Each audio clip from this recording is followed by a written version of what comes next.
Hi everybody, I'm Mike McCrory and this is Alex Plechash. Alex is one of my clients and this is Would You Make It? So I built a chessboard for Alex about 7 months ago and he was getting a little anxious about me not getting the video out. So he flew all the way here from Minnesota and we're going to get this video out. So Alex, why don't you talk a little bit about the chessboard? I'll be delighted. I didn't press you that much on the video, but I was just very curious about it. So what happened is that last year I got interested in chess again. I hadn't played since I was a kid, and it triggered for me to go to YouTube just to look at the history of chess and some of the players. And one of Mike McCrory's videos came up, and it completely captivated me. I love the classical music. I love the artwork of it. And I saw a few of them, and I decided to reach out and say, well, maybe he can make one for me. I had no idea that this was really just a side gig for him. This is not his main job. That really fascinated me. But as we were talking back and forth about the materials and the features of the chessboard, it suddenly occurred to me as a Naval Academy graduate that you've got the light side and you got the dark side. And I was thinking the Black Knights of West Point could be on one side, Naval Academy on the other side. So we talked about insetting a Navy logo on one side and the West Point logo on the other, and that was terrific. And as that was happening, I later thought, well, I'm leaving off one of the major players, and that's Air Force. So we now have an Air Force Academy logo on the third side. And so I'm calling this for myself the Commander-in-Chief's chessboard, because the Commander-in-Chief's trophy for the winner of the football games rotates among the three depending on who wins. It won't be Navy this year, but I thought it'd be appropriate to call it the Commander-in-Chief's chessboard. Yeah, great idea. And it's double-sided as well, so it has two different types of wood, and it has algebraic notation on the other side as well. That's right, yeah. So, let's get started.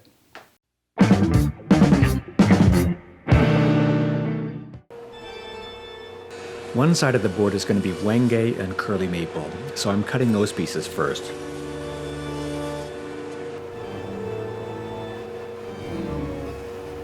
The squares on the chessboard are going to be 2 inches by 2 inches, so I'm rough cutting the lumber on the bandsaw to be 2 1/8 inches.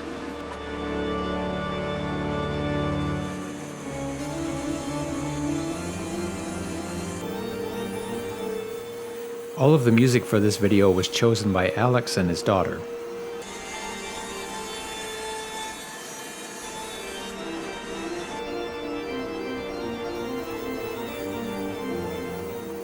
Alex has led a pretty interesting life, as he explained to us during dinner.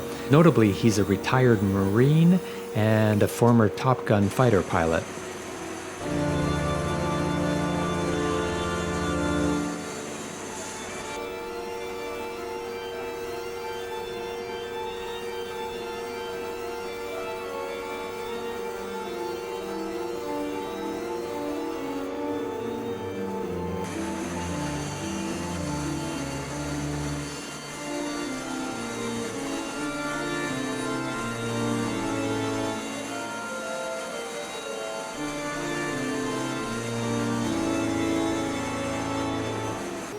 For 2-inch squares, I'll need a total of 16 inches, but with the blade curve, I'll need another inch for that for each of the individual cuts. So to be safe, I'm cutting these pieces to be 18 inches long.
I glued the strips together, and I put a sheet of plywood on top and clamp it down so that it remains flat.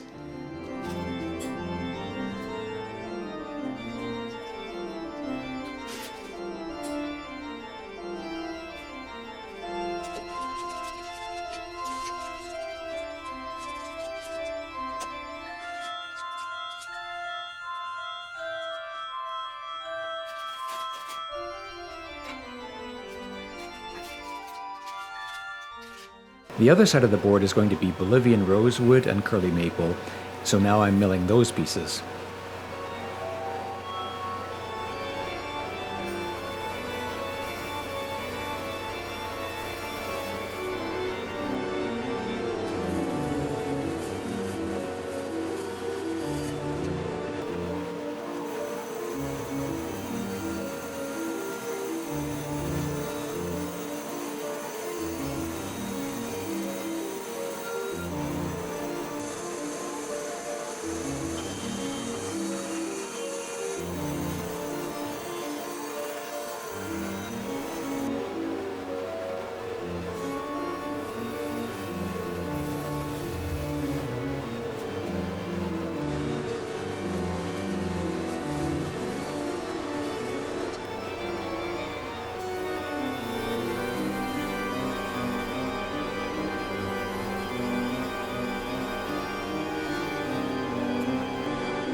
Now I'm cutting all the pieces to be exactly 2 inches wide to have 2-inch squares.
Now that the first glue ups are done, I can run the pieces through the drum sander. And then using my crosscut sled, I will square up one edge.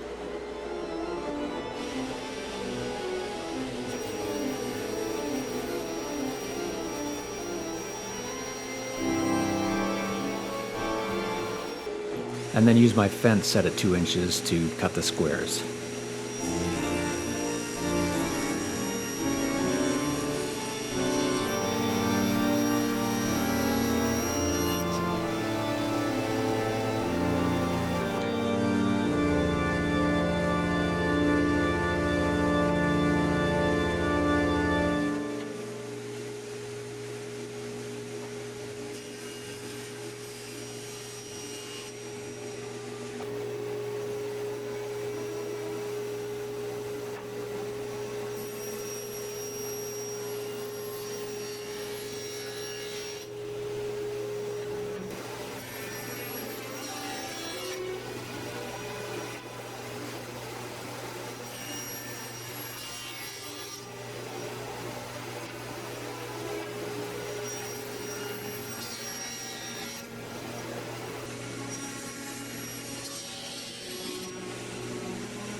And then I'll follow the same process for the Bolivian Rosewood side.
I'm going to glue the squares to a piece of plywood, and I want the plywood to be an inch larger than the squares. The squares are going to add up to 16 inches, so I'm cutting the plywood to be 17 inches. That way I'll have an extra ½ inch of plywood all the way around, and that will serve as a tongue for a tongue and groove fitting for the frame that's going to go around the chessboard.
The next day, now that the glue has cured, I'm able to run this through the drum sander and then glue on the other side.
Another day has gone by, and now I will run it through the drum sander again to flatten the Wenge side.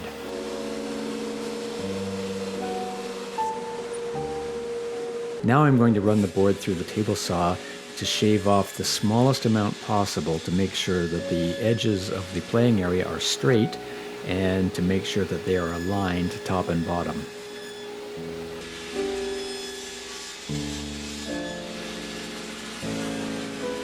Now I'll work on the frame using 6/4 walnut, and I'm cutting the frame to be 3 inches wide.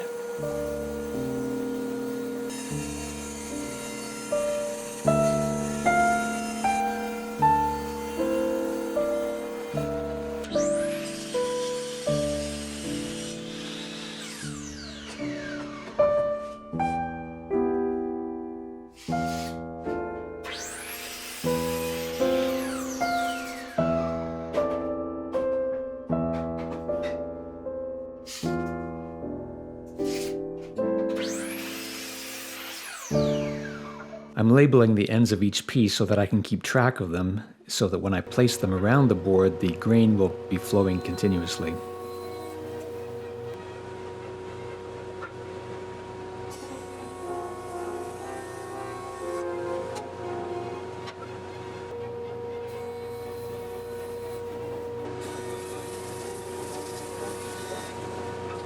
I'm cutting a groove on the inner edge of the frame to fit over the plywood, and I'll just sneak up on the fit.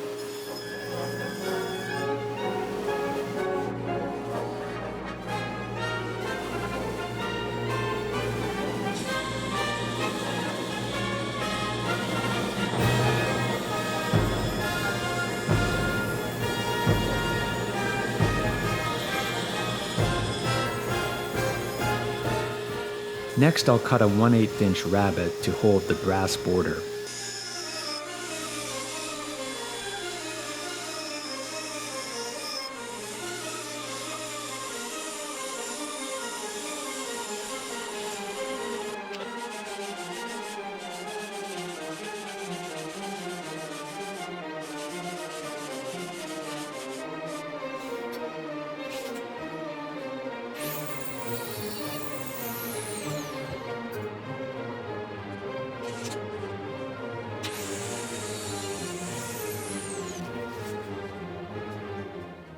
And the best way that I've found to glue in the brass border is to use the Starbond CA glue. It's a lot faster than using epoxy, which would require me to wait a whole day for it to dry.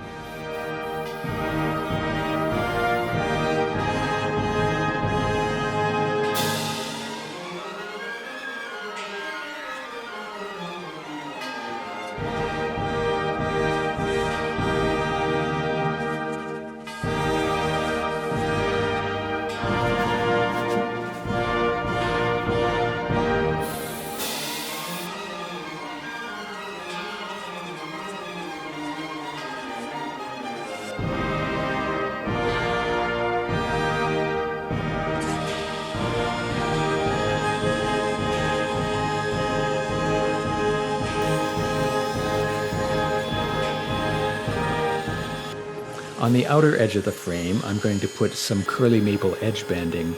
I'm cutting these grooves to be fairly deep because I want the edge banding to be deep enough so that when I cut finger slots in the two sides, that it won't go all the way through to the walnut.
trim off the excess edge banding, and now I can cut the miters.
One side of the board is going to have algebraic notation, and the notation is going to be inlaid with maple.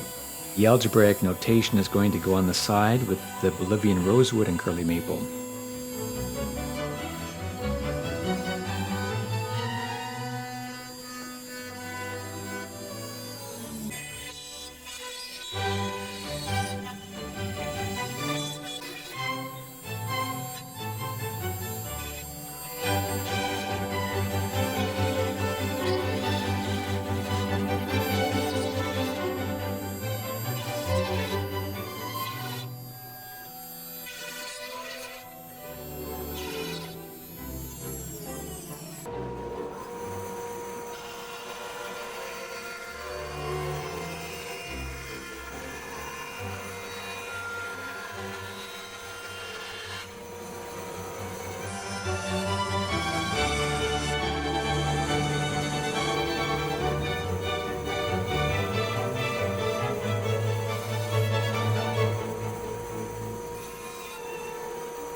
I'm using mortise and tenon joinery for the mitered corners, so I'm just marking the positions of the tenons so that I can cut the mortises.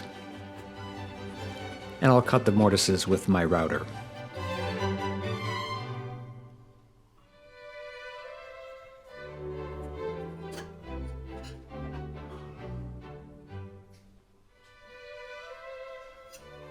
I like to plunge the router at each end of the mortise to minimize any tear out, and then I'll run the router from one end to the other.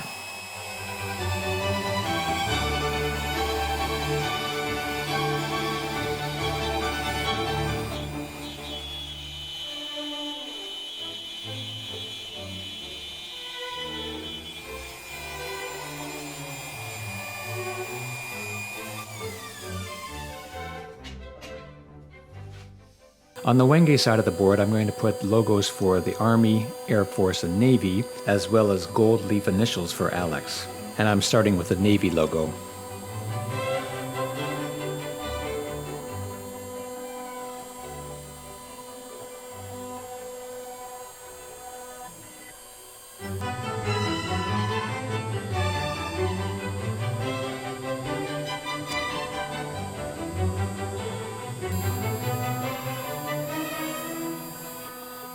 Next, I'll do the Army West Point logo.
And now I'm doing the Air Force logo.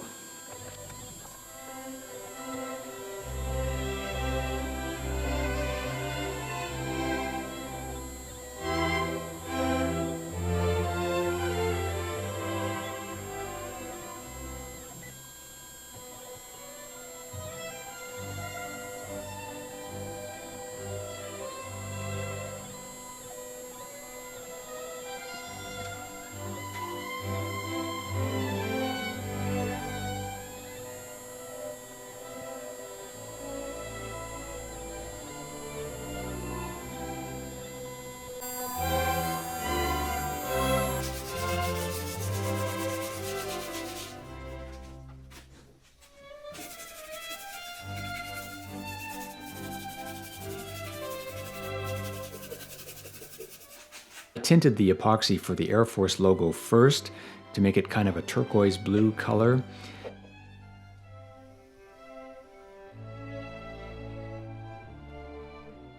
And then I added some more blue dye for the Navy logo.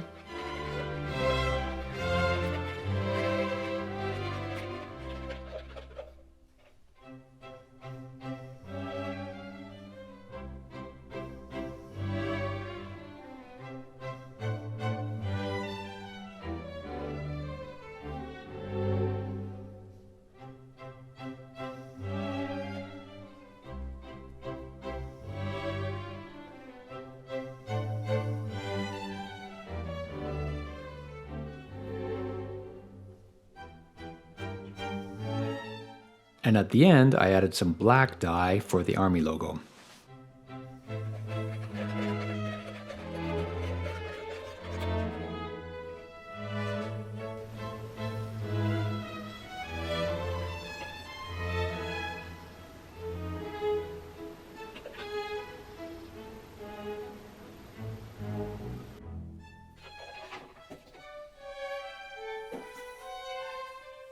We had initially talked about putting a gold leaf star for the Air Force logo, but then Alex texted me and said he preferred to do epoxy. So I'm cutting that star now. The disadvantage of doing it this way is it's really hard to match the color.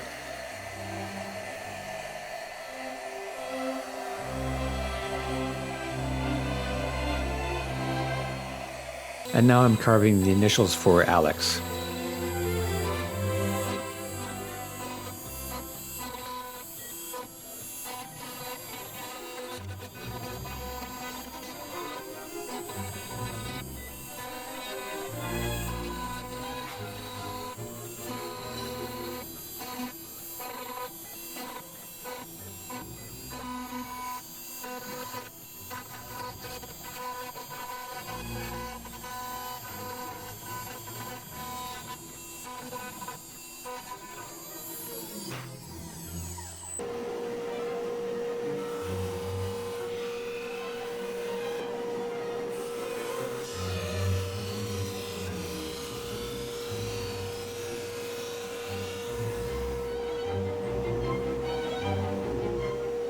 So with the navy logo, I started with blue epoxy that's going to be a border around the outside edge. Next, I'm going to do a maple inlay. The reason I did the epoxy first rather than the inlay is because I did not want the liquid epoxy to bleed into the maple.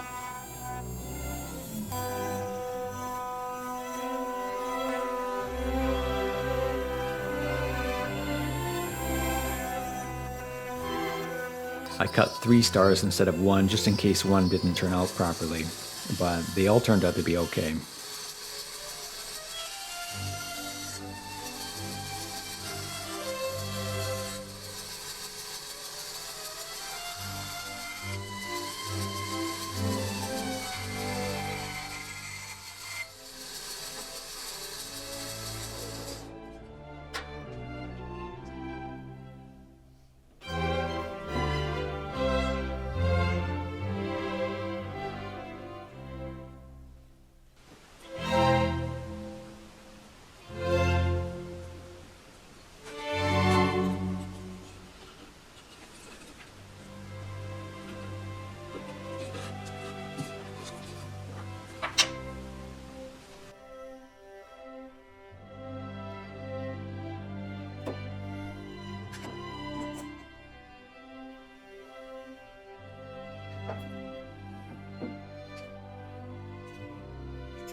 The maple inlay was hanging over the edge of the frame, so I had to prop the frame up on a piece of wood so that I could run it through the bandsaw.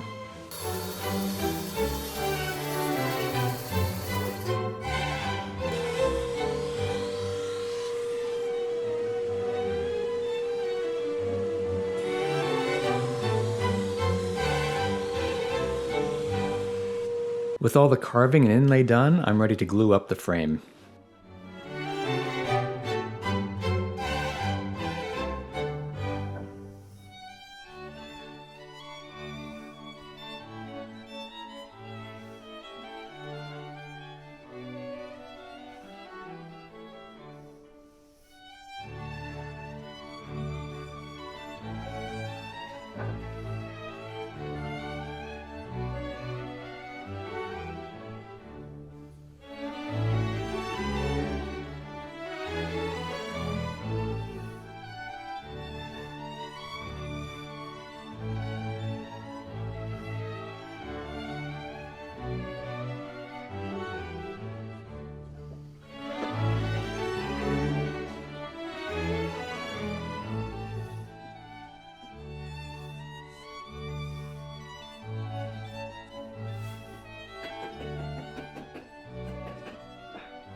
The next thing to do is the gold leaf, and I'm starting by applying some shellac to the frame.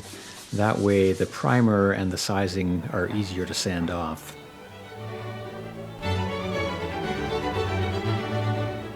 I'll start by applying this yellow primer, and I'll let that dry for a couple of hours before I put on the sizing. Next, I'll put on the sizing, and I'll let that dry for about 30 minutes before I apply the gold leaf.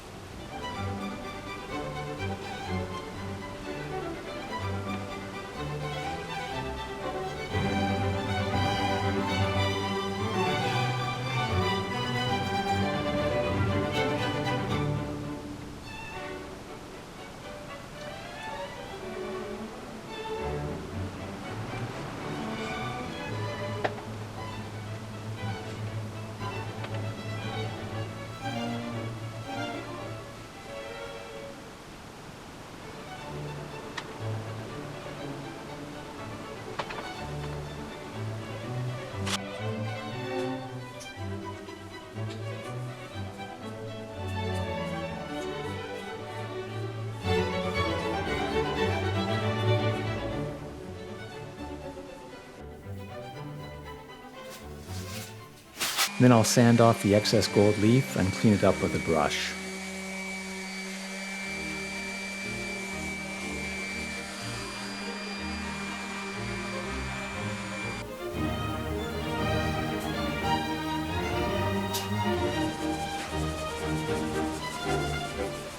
The last thing to do is to cut the finger slots, and I'm doing that with a 3/8 inch round nose router bit.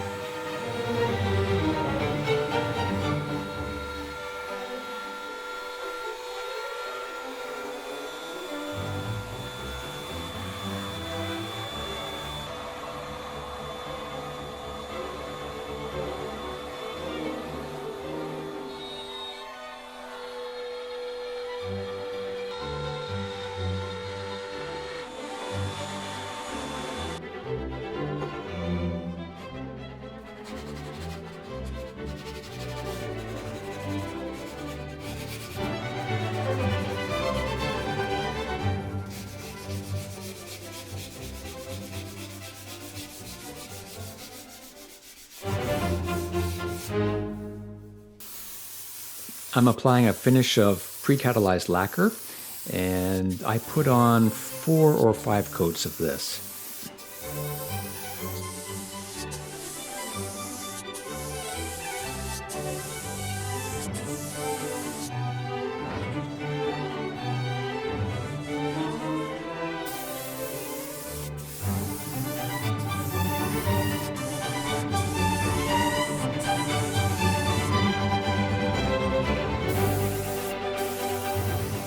And here's a photo of Alex and his grandson at home with the chessboard.